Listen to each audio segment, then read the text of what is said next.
Madame, Monsieur, bienvenue. Si vous nous rejoignez sur Équateur Service Télévision, c'est l'heure de vous informer. À la une de ce journal, la République du Congo n'entend pas baisser la garde dans les frontières pour barrer la voie à l'épidémie de la maladie à virus Ebola qui sévit en République démocratique du Congo. Des services de surveillance ont été déployés dans les portes d'entrée et de sortie du pays, notamment au port autonome de Brazzaville et de Yoro.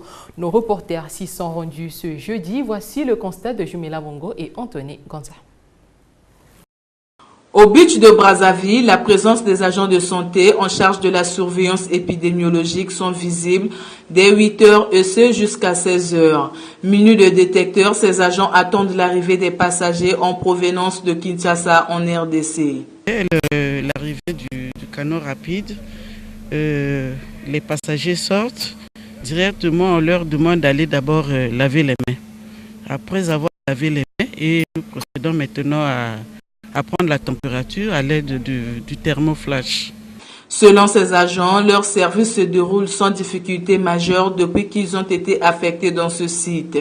Aucun cas d'Ebola n'a été enregistré, ont-ils souligné. Non, ils sont avertis, hein? Ils se laissent faire. En tout cas, ils sont avertis. Ils savent, ils connaissent les convénients de la maladie. En tout cas, dès qu'ils arrivent, ils vont directement laver les mains.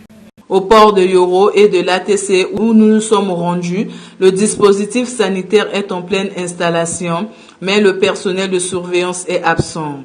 Une absence déplorée par l'un des responsables de ces ports qui a signalé hors caméra l'arrivée massive des passagers en provenance de Kinshasa par pirogue motorisée. Restons dans ce chapitre dans le cadre de la préparation à la réponse à une éventuelle épidémie à virus Ebola au Congo. La coordination nationale de riposte à cette maladie avec l'appui de l'OMS Congo organise depuis ce jeudi une session de formation en cascade des équipes d'intervention rapide en République du Congo à l'endroit du personnel des services évoluant autour des frontières. La cérémonie d'ouverture a été placée sous le patronage de la représentante de l'OMS au Congo, César Bobéi et Erika Kabamba. La République du Congo fait partie des 8 pays frontaliers avec la République démocratique du Congo qui sont aujourd'hui exposés au risque d'apparition de la maladie à virus Ebola depuis la déclaration de cette maladie le 8 mai dernier dans la région de l'Équateur. Il faut donc renforcer la sensibilisation et préparer les équipes d'intervention rapide en cas d'apparition de la maladie. Parmi ces interventions, figurait le renforcement immédiat des capacités de surveillance épidémiologique, le renforcement de la sensibilisation et de la communication et surtout la formation sur la gestion d'une alerte à la maladie à virus Ebola dans les équipes d'intervention rapide. La généralité sur Ebola, les techniques d'inhumation protégée sont parmi les notions qui seront développées au cours de ce séminaire de formation de 3 jours. Des notions qui doivent faire des participants des barrières à Ebola. Je voudrais donc vous exhorter à vous approprier de cette formation en participant activement et de façon constructive aux différents débats. Car vous êtes des formateurs par la suite et vous êtes des gens qui vont devenir des personnes qui constitueront les équipes d'intervention rapide. C'est-à-dire, chacun dans son domaine devait être capable de rapidement alerter, être capable de rapidement protéger, être capable de rapidement prévenir, être capable de rapidement reporter, être capable de rapidement sensibiliser. Ce séminaire qui va se poursuivre dans le département des plateaux de la Cuvette et de la Likwala regroupe des agents des services ministériels et ONG évoluant autour des frontières. De leur côté, les journalistes, eux aussi, ont été informés sur leur rôle et leur engagement devant la communauté par rapport à l'épidémie de la maladie à virus Ebola. C'était au cours d'une session d'information organisée à leur intention ce mercredi à Brazzaville par la coordination nationale des ripostes à Ebola et l'OMS Congo. Les agents de la presse ont reçu les outils nécessaires pour aller informer les populations, nous disent Bienvenue Roger Kouimissa et Steven Elenga.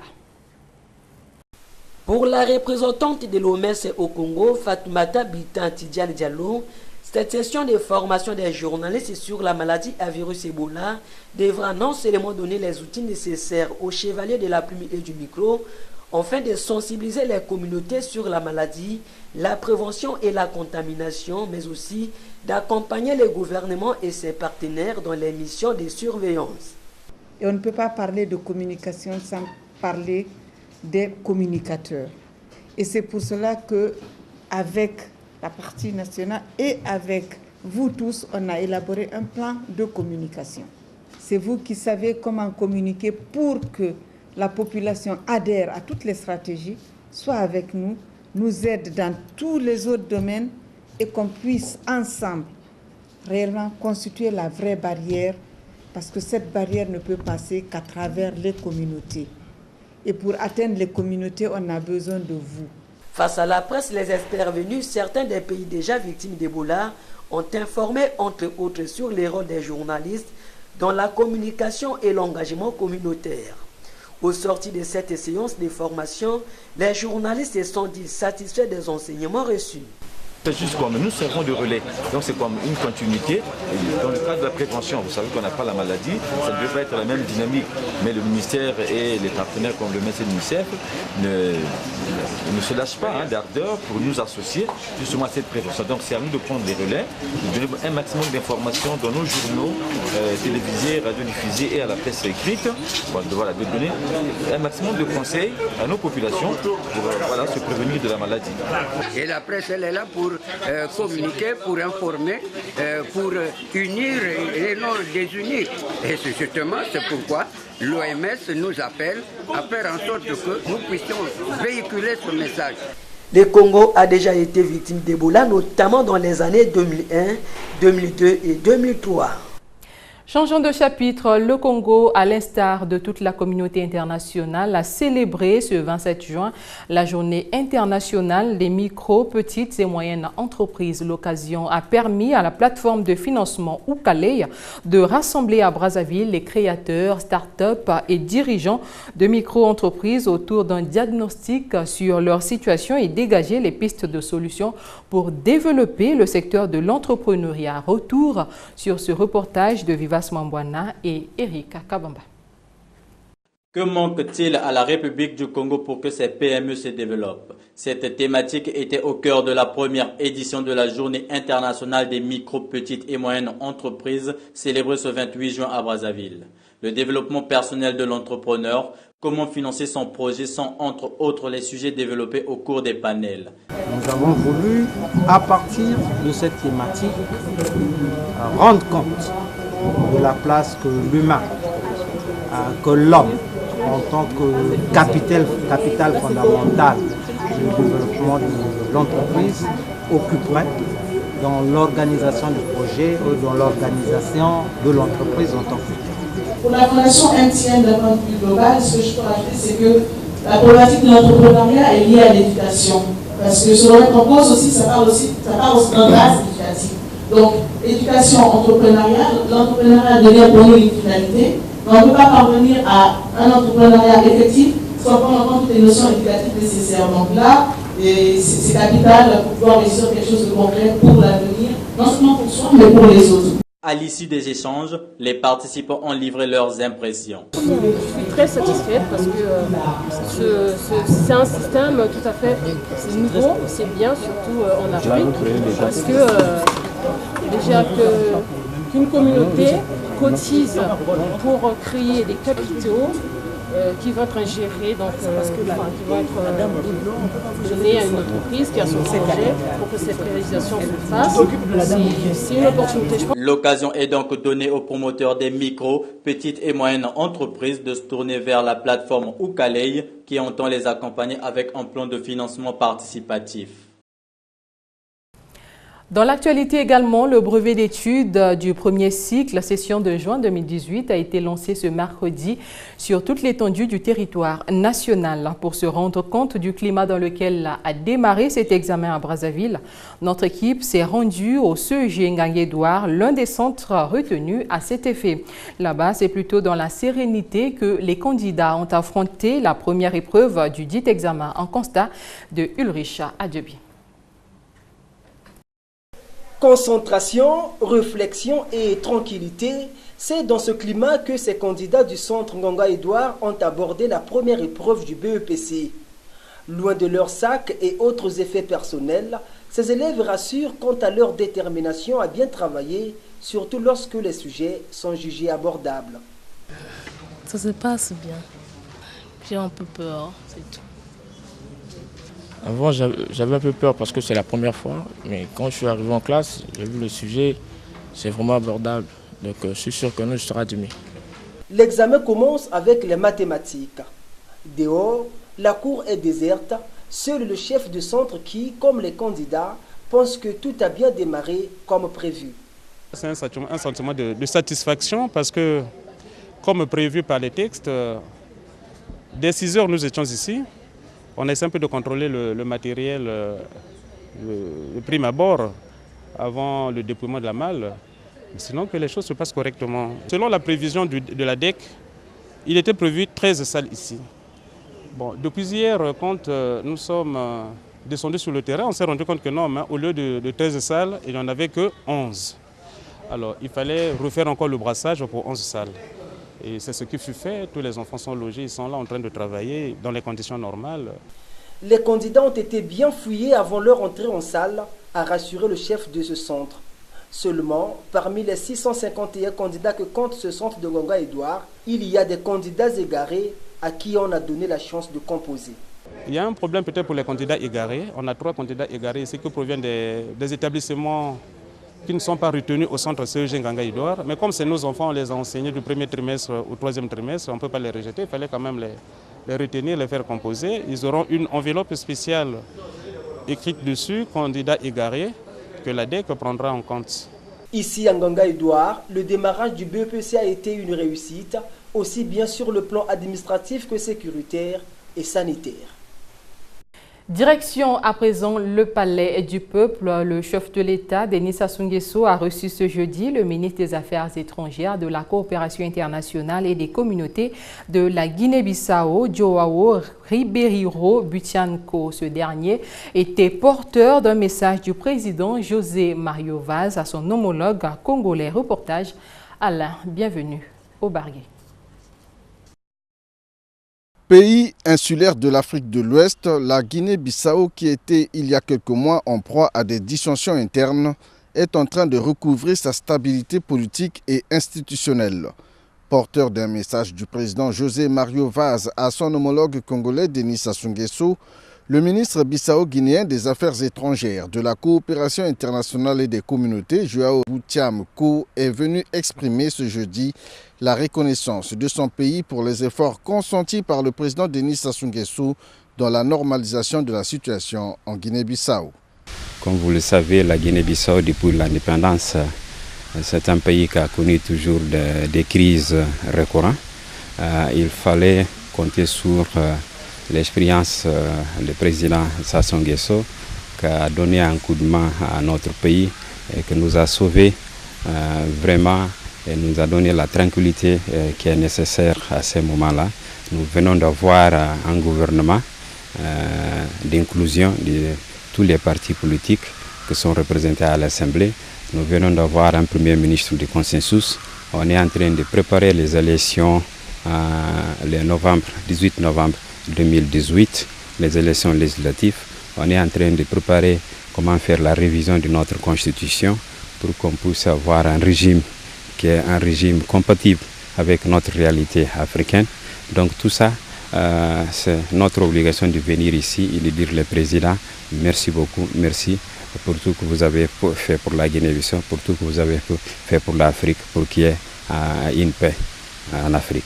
Rappelant qu'en septembre 2017, la disponibilité et l'implication de Denis Sassou Nguesso dans la recherche de solutions de paix en Guinée-Bissau lui ont valu le prix Amilcar Cabral, la plus haute distinction honorifique de la Guinée-Bissau, prix décerné ici à Brazzaville par José Mario Vaz, président de ce pays. Restons en diplomatie, les relations d'amitié et de coopération entre le Congo et l'Afrique du Sud sont au beau fixe.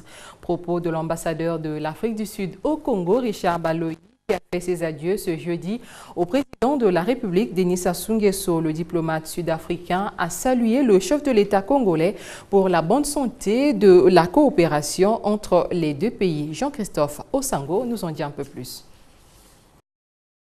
Le diplomate sud-africain se réjouit de l'excellence des relations entre son pays et le Congo-Brazzaville. Au plan politique, la coopération est au beau fixe, a-t-il dit. Au plan économique, des avancées significatives sont signalées. Richard Baloyi fait allusion notamment aux fermiers sud-africains qui sont en pleine activité depuis 2011 dans le département du Niari. Une autre vague de fermiers arriveront au Congo très prochainement. A lot has been achieved in farming. Beaucoup de choses ont été déjà réalisées et surtout sur le plan agricole. Nous avons un groupe de fermiers qui était arrivé en 2011 et puis il y a eu encore d'autres fermiers qui se sont déjà installés en République du Congo et qui sont en train d'entreprendre librement leur activité agricole.